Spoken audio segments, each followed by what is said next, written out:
Europe 1 Soir Week-end. 19h, 21h, Pascal de la Tour du Pin. Je crois que Philippe Guibert, doit partir un peu plus tôt parce qu'il va rejoindre les pèlerins qui sont sur la route de Chartres et qui vont vers le ciel. Ils sont presque aussi nombreux que les nombres de votants au congrès du PS. Pardon, c'est vrai.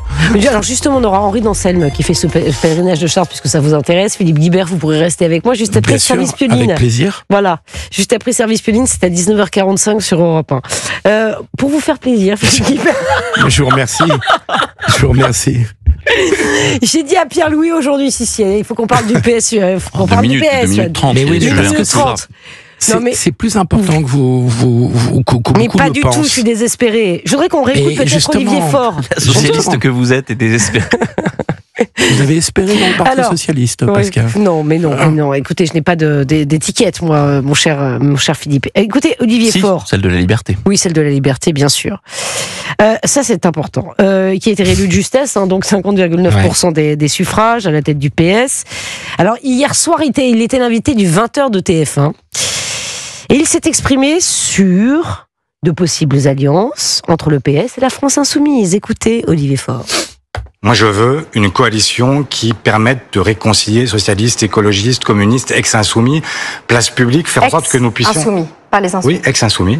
Et que nous puissions ensemble être celles et ceux qui créons la dynamique et faisons en sorte d'arriver au deuxième tour, puis ensuite gagner face à l'extrême droite. Et les Sur les élections municipales, il s'agit de savoir qui va en fait lutter contre le narcotrafic dans la ville, organiser la vie collective à Lyon, je vais pas citer toutes les villes, où on a déjà des coalitions qui existent et qui fonctionnent bien. Donc partout où ça existe, je vois pas pourquoi on y renoncerait.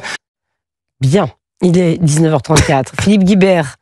Alors non, mais je vous explique pourquoi. Il n'y a pas un jingle, c'est ça. Non, mais parce que Philippe Guibert, vous allez voir, le congrès du PS, le renouveau, voilà, il est bon le renouveau, Philippe Guibert. Très honnêtement, je suis déçu et même un peu catastrophé par ce congrès parce que je pense que c'était une des dernières occasions pour qu'il y ait un vrai changement au PS.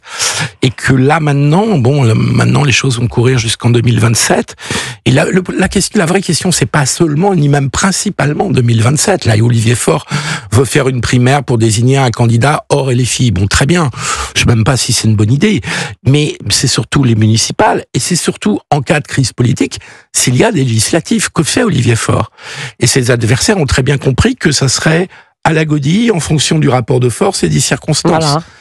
Et tout ce que les socialistes ne voulaient pas. Enfin, une partie des socialistes, Philippe Guibert. Les socialistes ne voulaient pas. Et je dirais, au-delà des militants socialistes, une bonne partie des gens qui ont été à gauche, qui ont pu voter à gauche et qui ne se reconnaissent absolument pas dans ce qui a été fait par le nouveau Front populaire depuis 2024.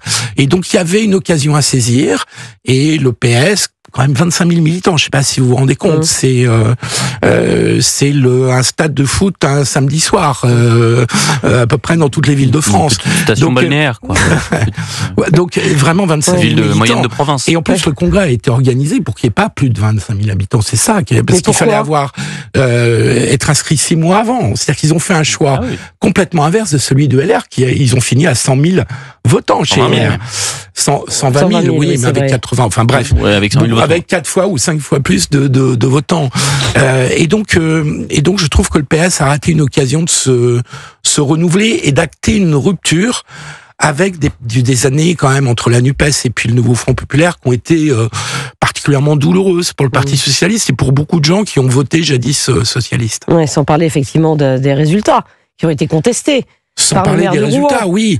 Mais vous voyez que même sur 25 000 militants, et pourtant tenus par l'appareil, parce qu'il y a 25 000, c'est tenu par l'appareil, ils arrivent quand même à faire quasiment 50-50. C'est-à-dire que même les derniers 25 000 sont quand même extrêmement divisés.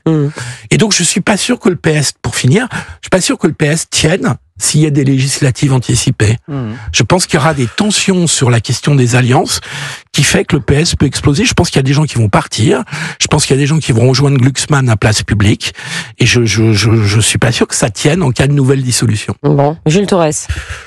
Bon, Je vais pas vous cacher que ce congrès m'a assez peu intéressé en termes de citoyens, en termes de journalistes beaucoup plus, parce qu'en effet, Philippe l'a dit, il y a beaucoup de sujets qui dénotent. Moi, déjà le premier, c'est la faiblesse du corps électoral. 24 000 votants, c'est évidemment très faible pour un parti qui comptait dans les années 60 quasiment 300 000 adhérents. Et j'ai eu d'ailleurs un ancien ministre de Lionel Jospin cette semaine qui m'a lâché. Le PS me fait penser à la gauche de 1963. Exactement. Elle erre dans les catacombes à la recherche de l'homme providentiel qui ne vient pas.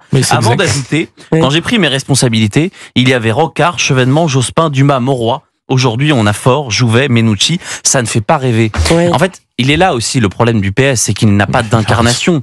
Moi, je suis complètement hostile à ce que propose Jean-Luc Mélenchon. Mais en revanche, c'est indéniable qu'il a une personnalité, qu'il a un projet pour la France et surtout qu'il a une sorte de leadership. Et je comprends, moi, les Français, même si, je ne comprends pas pour quel projet, mais je comprends qu'ils suivent l'homme. Le projet, en tout cas, l'homme a du charisme. Qu'il suive l'homme, il a du charisme. C'est un tribun, c'est un harangueur de foule. Au PS, je ne vois personne. Celui qui pourrait, parce qu'on voit bien, par exemple, que chez les jeunes, il arrive à capter quelque chose, c'est Raphaël Glucksmann. Mais lui se refuse à entrer dans cette embrouille politicienne. Peut-être a-t-il raison, car il a été échaudé par les dernières. Absolument, il a été complètement échaudé par les dernières européennes. Mais en réalité, je ne crois pas qu'il faille aujourd'hui pour lancer une plateforme programmatique et une candidature à la présidentielle, avoir un parti. Le parti de Jean-Luc Mélenchon, en réalité, la France Insoumise, c'est pas quelque chose qui va lui permettre d'arriver au pouvoir. C'est évidemment toujours mieux d'avoir un parti. Il y a des fonds, il y a des militants, il y a une base aussi doctrinale qui est déjà construite. Mais en réalité, je suis pas sûr que Raphaël Glucksmann, s'il veut se lancer dans la présidentielle, a besoin farouche du Parti socialiste. Et je pense que c'est la raison pour laquelle il n'a pas mis toutes ses forces dans cette bataille. Je pense qu'il a raison. Parce qu'il a raison, parce que c'est un piège, la primaire. Parce qu'une primaire, comment ça se passe? C'est toujours celui, alors si c'est une primaire de droite, c'est le plus à droite qui gagne, et si c'est une primaire de gauche, c'est le plus à gauche. Et donc Glucksmann, il a aucune chance dans cette primaire. Alors que c'est, à mon avis, une des rares personnalités qui peut peut-être incarner quelque chose de nouveau dans le centre gauche. Raisonnable. Dans le centre gauche, dont quand même beaucoup de gens sont orphelins quand même. Donc voilà, je pense qu'il a raison. Mais je répète, pour le PS, l'échéance risque d'être avant en cas de crise politique. En cas de crise politique, je demande d'avoir ce qui se passe. Oui, parce qu'en réalité, il y en a qu'un qui depuis le début a décidé de dire non à Jean-Luc Mélenchon, c'est Jérôme Gage, et on voit bien comment il est traité. Là, il était suivi par une moitié du PS. Oui, parce que la moitié qui a perdu. La moitié qui a perdu, mais qui fait 49,5. Le courant majoritaire, même s'il est majoritaire à 50,9%, c'est quand même celui d'Olivier Faure, donc c'est celui de la soumission à Jean-Luc Mélenchon, celui du paillasson au Nouveau Front Populaire, et de celui qui va avaler des couleuvres antisémites ou des couleuvres antisionistes pendant encore des mois, et qui va tolérer les outrances, les caricatures, quand elles sont antisémites, de la France Insoumise. Donc voilà, je pense malheureusement que la gauche a fait un mauvais choix. Bon, messieurs, je pense aussi que la gauche a fait un mauvais choix, mais le problème c'est pas Paillasson, ce qui est blessant pour Olivier Faure. Le Paillasson. Mais c'est surtout qu'il navigue à la godée, c'est-à-dire qu'il n'y a pas de stratégie d'affirmation. Ça c'est très c'est ça le fond. C'est très embêtant, effectivement. Merci beaucoup.